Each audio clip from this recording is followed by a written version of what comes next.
Hello friends, I am Yogendra Agarwal and you are watching your own YouTube channel Commerce Mantra by Yogendra sir. In previous video, we were talking about allowances. I taught you allowances in detail. I taught you the meaning of allowances. I taught you all the things related to allowances which will make you understand what is exactly allowances. How to treat, what is the tax treatment? Two things are there which we have to consider while we are learning tax treatment of allowances. I taught you in that video. You can watch that video if you have not watched. Friends, today I am going to tell you some allowances like HRA, मतलब house rent allowance, जो calculation base है. ये allowances हमारे numerical का भी हिस्सा होते हैं. आपको सैलरी का न्यूमेरिकल बीकॉम का पेपर दे रहे हैं, बीबीए का पेपर दे रहे हैं, एमबीए का, कहीं भी आप पेपर दे रहे हैं और पेपर में आपको सैलरी का क्वेश्चन है टैक्स के पेपर में, तो समझ लीजिए ये एचआरए वहां 90% चांस होंगे आने के. आएगा एचआरए और हमारा रेंट फ्री अकोमोडेशन, इस दो में से एक कंसेप्ट वो क्वेश्चन में डालेंगे ही डालेंगे.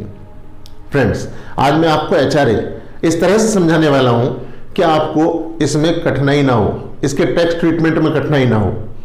आपको एचआरए का मतलब भी समझ में आए और इसका टैक्स ट्रीटमेंट भी समझ में आए. तो friends, if you are new on this channel, अगर आप नए हैं इस चैनल पर, तो प्लीज इस चैनल को सब्सक्राइब कीजिए जिससे मेरे आने वाली वीडियोस भी आपको समय पर मिलती रहे. फ्रेंड्स, बात करते हैं एचआरए की. एचआरए होता क्या है? अगर मैं आपको देसी तरीके से बताऊं एचआरए क्या होता है, तो एचआरए एम्प्लॉयर के द्वारा दिए जाने वाला एक ऐसा अमाउंट है जो एम्प्लॉय की, मतलब एसएससी की किराए में, घर के किराए में मदद के लिए दिया जाता है. एम्प्लॉय किराए पर घर लेता है, घर लेना चाहता है, उसके लिए एम्प्लॉयर उसकी मदद करना चाहता है, तो एचआरए के रूप में कर सकता है, हाउस रेंट अलाउंस के रूप में कर सकता है. लेकिन जैसे ही एचआरए एम्प्लॉय को मिलेगा, एम्प्लॉयर देगा, तो फिर उस पर टैक्स भी लगाया जाएगा. लेकिन किस तरह से लगाया जाएगा, कितना अमाउंट टैक्सेबल होगा, कितना एग्जेम्प्ट होगा, आज इसकी हम बात करने वाले हैं. फ्रेंड्स, जब हम बात करते हैं एचआरए की, एचआरए मिला, हाउस रेंट अलाउंस मिला एम्प्लॉयर की तरफ से, एसएससी को मिल गया. लेकिन एसएससी ने अगर किराए पर घर लिया है तो उसका किराया भी देना पड़ेगा. वह किराया यानी कि एक्चुअल रेंट, आप लोग दिमाग में रखिए, हमारे काम आने वाला है. एक्चुअल एचआरए यानी कि एम्प्लॉयर ने जो अमाउंट हमें दिया है, एम्प्लॉय को दिया है, वो दिमाग में रखिए. एक्चुअल एचआरए, जब मैं बोलूंगा एक्चुअल एचआरए क्या है, तो वह अमाउंट जो एम्प्लॉयर ने एम्प्लॉय को दिया है, घर के किराए में मदद के लिए दिया है. जब मैं एक्चुअल रेंट बोलूंगा, actual rent paid by employer, तो इसका मतलब जो घर किराए पर एक्चुअल में लिया गया है, उसके लिए जो असल में किराया दिया जा रहा है, मैं उसकी बात कर रहा हूं. फ्रेंड्स, हम बात करें अगर टेक्निकल भाषा की, तो मैं यहां पढ़ के बताता हूं. मैंने लिखा है एन अलाउंस, एचआरए है क्या? An allowance granted to assessee by his employer. एक ऐसा अलाउंस जो ग्रांट किया जाता है एम्प्लॉयर के द्वारा एम्प्लॉय को, एसएससी को, in respect of residential accommodation. Residential accommodation के विषय में यह दिया जा रहा है, मदद दी जा रही है. फ्रेंड्स, ऑक्यूपाइड बाय एसएससी, जो घर ऑक्यूपाई किया गया है किसके द्वारा? एसएससी के द्वारा. अब बात करते हैं इसका टैक्स ट्रीटमेंट क्या होगा. हमें एचआरए मिला, इस एचआरए को कितना हम टैक्स करेंगे, कितना हमें माफी मिलेगी, इसमें कितनी छूट मिलेगी, एग्जेम्पशन जिसको हम कहते हैं. एग्जेम्पशन और डिडक्शन दो शब्द होते हैं, and there is a difference between deduction and exemption. I will tell you in further videos. I will definitely teach you this concept. तो किस तरह से हम टैक्स में छूट लेंगे, जिसे हम ये एग्जेम्पशन कह रहे हैं, किस तरह से लेंगे? तो मैंने ये लिखा, the minimum of the following will be exempt. जो इनमें सबसे कम होगा उसी की छूट मिलेगी. जो इनमें सबसे कम होगा, the minimum of the following मतलब निम्नलिखित में जो कम होगा उसकी छूट मिलेगी. इसका मतलब एक से ज्यादा आइटम है. कौन कौन से है भाई? 3 हमें पॉइंट दे रखे हैं. इन तीनों पॉइंट को हमें समझना है बस, और एचआरए कभी गलती आपसे होगी नहीं. फ्रेंड्स, पहला point, actual HRA received. Actual HRA employer ने कितना दिया है एम्प्लॉय को, हम पहले क्लॉज में वह अमाउंट लिखने वाले हैं। सपोज करिए 1000 पर मंथ एम्प्लॉयर ने एम्प्लॉय को एचआरए दिया, सपोज कीजिए, चलिए मैं लिख भी देता हूं 1000 पर मंथ। तो 1000 पर मंथ की जब हम बात करेंगे तो 12 मंथ के लिए कितना हो गया, 12,000 हो गया। दूसरा क्लॉज, एक्चुअल रेंट पेड।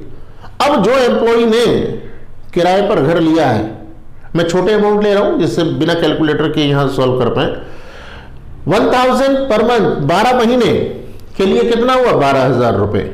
ये क्या है, एचआरए। दूसरा, एक्चुअल रेंट पेड, हमने कितना एक्चुअल में रेंट पे किया है। सपोज करिए ये हमने 2,000 रुपए महीने का घर किराए पर लिया है, इसका मतलब अगर मैं इसकी बात करूं तो यहां इस क्लॉज में मैं 24,000 रुपए लिखूंगा माइनस 10% ऑफ सैलरी। ये 10% ऑफ सैलरी मैंने कह तो दिया, but salary includes what, salary में यहां हम लेंगे क्या क्या, अभी बात करूंगा इसके बारे में। नेक्स्ट, तीसरा क्लॉज हमारा यह है बेस्ड ऑन रेजिडेंस। रेजिडेंस के आधार पर तय किया जाएगा कि हम सैलरी का कितने परसेंट ले। अगर केस है दिल्ली, कलकत्ता, मुंबई, चेन्नई, ये 4 मेट्रोपॉलिटन सिटीज हैं, अगर केस इनका है यानी कि एसएससी यहां रहता है, तब तो हम 50% ऑफ सैलरी लेंगे। इस क्लॉज में, थर्ड क्लॉज में हम तब 50% ऑफ सैलरी लेंगे। लेकिन अगर वो किसी और प्लेस पर रहता है, सपोज करिए गाजियाबाद में रहता है, दिल्ली के पास ही है, गाजियाबाद में रहता है, तो फिर वो कितना होगा, 40%। मान लीजिए वो आगरा में रहता है, 40%। मान लीजिए वो कानपुर में रहता है, 40%। इलाहाबाद में रहता है, 40%। मान लीजिए मध्य प्रदेश में कहीं रहता है, 40%। यानी कि 4 ही केवल हैं मेट्रोपॉलिटन सिटीज जहां पर 50% सैलरी का लेंगे, वरना बाकी सभी जगह 40%। आप जिस शहर में भी रहते हैं उस शहर में इन 4 को छोड़कर कितना लेंगे, 40%। अगर आप ये निकालना चाहते हैं, ये कैलकुलेशन करना चाहते हैं, इसका मतलब हमारी पहली क्लास में एक्चुअल एचआरए जितना मिला वो लिखेंगे कैलकुलेशन करने के लिए कि कितना अमाउंट एग्जेम्प्ट होगा, कितनी हमें एचआरए में माफी मिलने वाली है। पहले में क्या लिखा हमने, एक्चुअल एचआरए। दूसरे में क्या लिखेंगे, एक्चुअल रेंट पेड, जो कि हमें क्वेश्चन में गिवन होगा। इसके बाद 10% ऑफ सैलरी। सैलरी का मीनिंग इसके लिए जानना पड़ेगा। 10% उसी का तो निकाल लेंगे। एक सैलरी मैंने अपनी लास्ट क्लासेस में, प्रीवियस क्लासेस में बताया है कि salary includes many things. Section 17 subsection 1 हम सैलरी की डेफिनेशन पढ़े थे। सैलरी इंक्लूड्स बेसिक सैलरी और पेंशन है, वेजेस है, ऑल दीज, ये सभी हमारे परक्विजिट्स हैं, अलाउंसेस हैं, ये सब हमारे सैलरी में ही आते हैं। लेकिन हम सैलरी में यहां क्या लेंगे, इस पर्पज के लिए क्या लेंगे, एचआरए की एग्जेम्पशन निकालने के लिए क्या लेंगे, ये हमें सीखना है और देखना है। तो आई थिंक मेरी बात यहां तक आपके सबके समझ में आ गई है भाई। इसके बाद में हम बात करें, यहां हम फिर तीसरी चीज देखते हैं कि ये रहता कहां है बंदा, ये एसएससी रहता कहां है जिसको एचआरए मिला है। तो अगर वो रहता है दिल्ली, कलकत्ता, मुंबई, चेन्नई, 4 शहरों में से कहीं, तो बस हम कह देंगे 50% ऑफ सैलरी लिख दो। थर्ड क्लॉज में 50% ऑफ सैलरी लिख दो। सैलरी में क्या आएगा वो अभी बताऊंगा। 50% ऑफ सैलरी, और अगर किसी और जगह रहता है तो 40% ऑफ सैलरी। आई थिंक यहां तक मेरी बात याद भी हो गई होगी, समझ में भी आ गई होगी। फ्रेंड्स, इसके बाद में अगर हम बात करें तो बस एक चीज रह गई कि सैलरी में क्या क्या लेंगे। तो फ्रेंड्स, सैलरी में 3 चीजें आएंगी। पहला बेसिक सैलरी, उसके बाद डीए, लेकिन डीए के साथ कुछ कंडीशन जुड़ी हुई है, उन कंडीशंस को मैं बताऊंगा।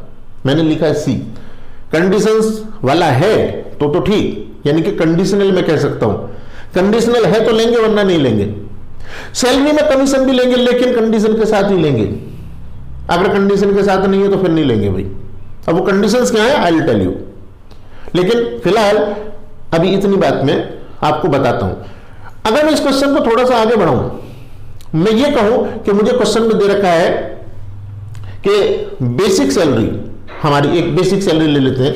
सपोज करिए हमारी बेसिक सैलरी है किसी बंदे की, ओके 25,000 पर मंथ ले लेते हैं, 20,000 पर मंथ बेसिक सैलरी, ठीक है।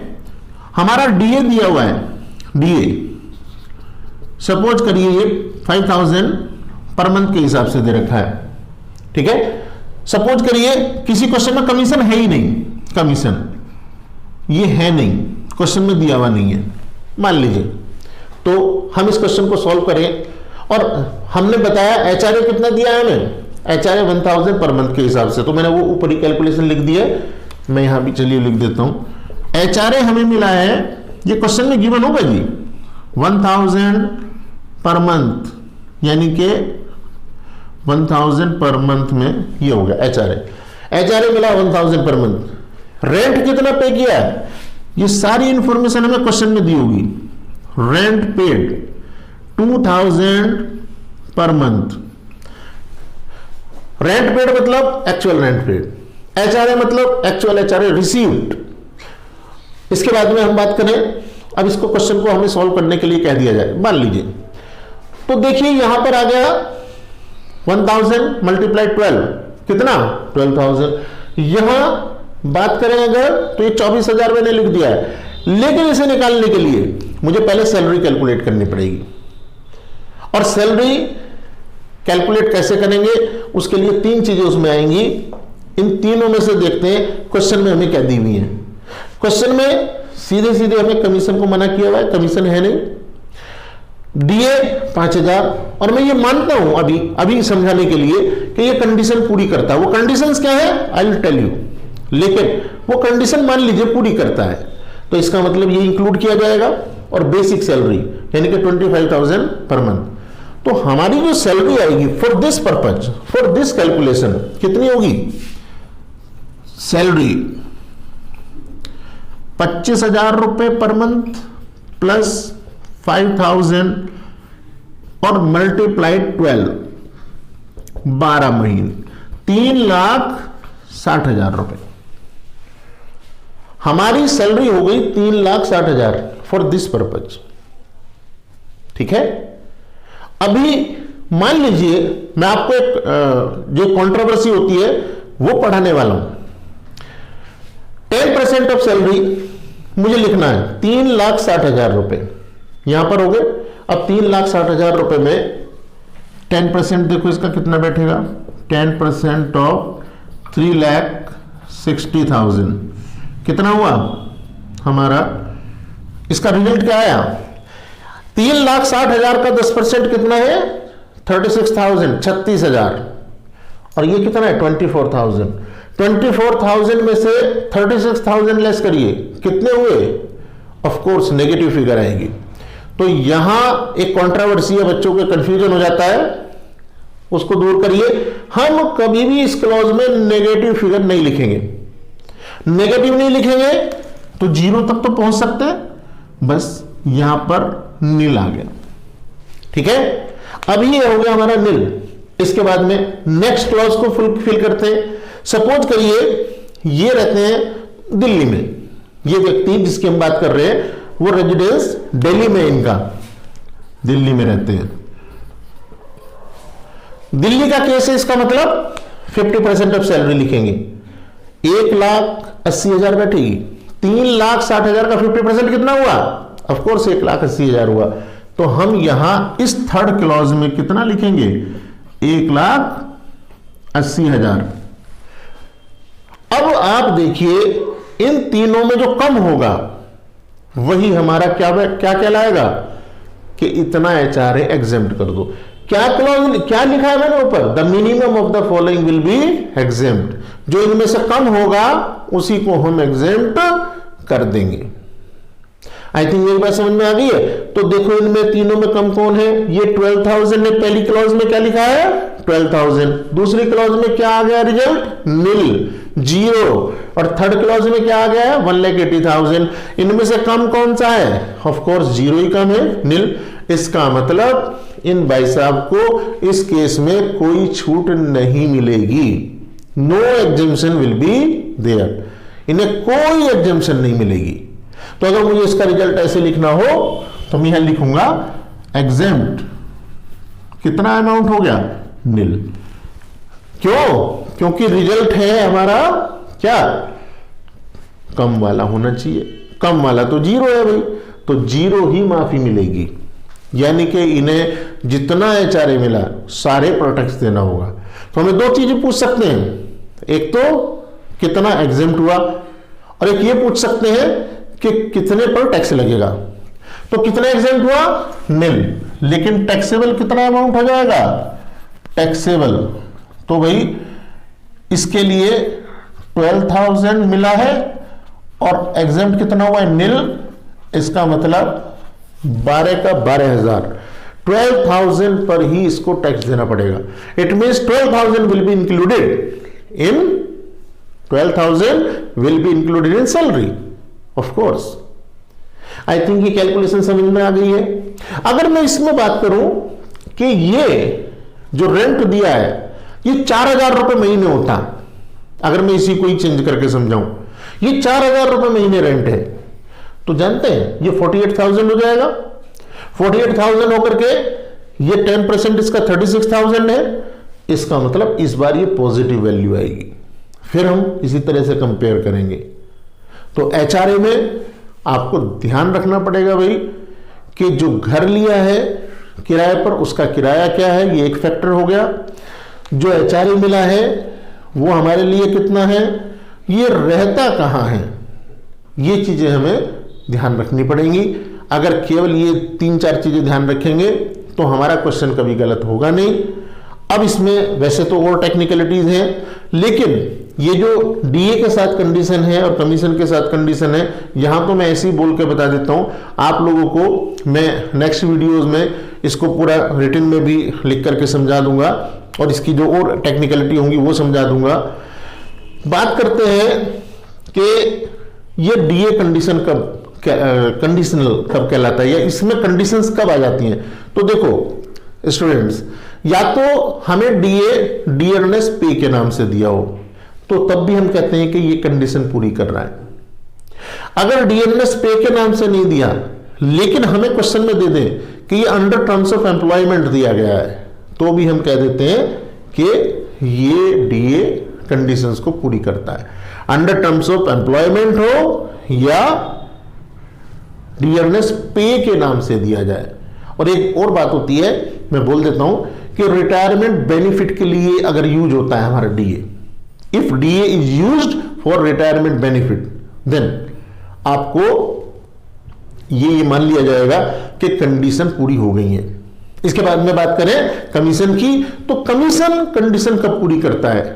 अगर क्वेश्चन में आपको एक फिक्स परसेंटेज के रूप में दिया जाए, आपको कह दें कि आप को 1% कमीशन देंगे, आप जितना टर्नओवर करोगे उसका 1% कमीशन देंगे, तो हम इसको कंडीशनल ही कहेंगे। तो अगर एक फिक्स परसेंटेज के रूप में आपको कमीशन दिया जा रहा है तो हम उसको कहेंगे ये कंडीशनल है, इसने कंडीशंस पूरी कर दी हैं। और अगर किसी और तरीके से दिया जा रहा है तो फिर हम उसको कहेंगे कंडीशन पूरी नहीं की, उसको हम इंक्लूड नहीं किया करेंगे। चाहे भले ही वो क्वेश्चन में हमें दे रखा है कमीशन है, लेकिन फिर भी अगर कंडीशन पूरी नहीं की उसने तो फिर हमने को ऐसा, अगर मैं एग्जांपल लेकर के बताऊं, सपोज करिए आपको क्वेश्चन में दे दिया कि मिस्टर एक्स को 10,000 रुपए कमीशन मिलेगा। अब इसमें कोई कंडीशन नहीं, 10,000 मिलेगा, कोई परसेंटेज तो तय नहीं की है। अब उसने टर्नओवर अगर कम भी की एम्प्लॉय ने, तब भी उसको उतना 10,000 रुपए कमीशन मिलेगा, तो ये कंडीशन पूरी नहीं करता है। हाँ, अगर वो कह देते आपको 0.5% कमीशन मिलेगा, 0.5%, आप टर्नओवर करोगे तो आपको उस पर कमीशन मिलेगा, वरना नहीं मिलेगा। आई होप मेरी बात आपको ये समझ में आ गई होगी। इसके बाद में आप इस न्यूमेरिकल को मैंने 2 तरीके से समझाया, इंपॉर्टेंट है, इसको वापस दोबारा से वीडियो को रिवाइंड करके देखिए चाहे, लेकिन इसको समझिए। मैं एक तरफ हो जाता हूं पहले, आप इसका एक स्क्रीनशॉट ले लीजिए, तब बात करता हूं।